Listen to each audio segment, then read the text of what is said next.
జనగామ జిల్లాలో సభ్య సమాజం తలదించుకునే దారుణ ఘటన వెలుగుచూసింది.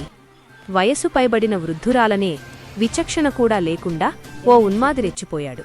చిల్పూర్ మండలం లింగంపల్లి గ్రామంలో 80 ఏళ్ల వృద్ధురాలు రాజమ్మపై జరిగిన అత్యాచారం ఘటన స్థానికంగా తీవ్ర సంచలనం సృష్టించింది. మద్యం, గంజాయి మత్తులో ఊగిపోయిన ఓ యువకుడు రాత్రివేళ ఒంటరిగా ఉన్న వృద్ధురాలిపై ఈ ఘాతుకానికి పాల్పడినట్లు గ్రామస్తులు చెబుతున్నారు. బాధితురాలి కుటుంబ సభ్యుల ఫిర్యాదుతో రంగంలోకి దిగిన పోలీసులు నిందితుడిని అరెస్టు చేసి కేసు నమోదు చేశారు. ఈ అమానుష ఘటనపై లింగంపల్లి గ్రామస్తులు, ముఖ్యంగా మహిళలు తీవ్ర ఆగ్రహం వ్యక్తం చేస్తున్నారు. నిందితుడిని కఠినంగా శిక్షించాలంటూ రోడ్లపైకి వచ్చి నిరసన చేపట్టారు.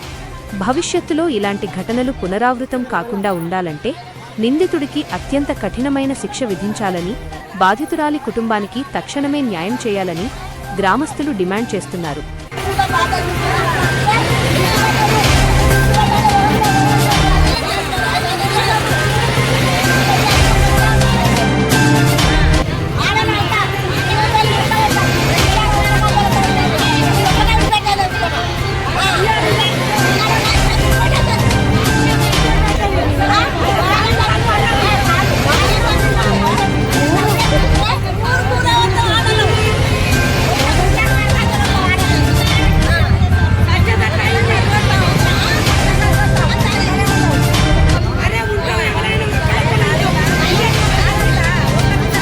Lord,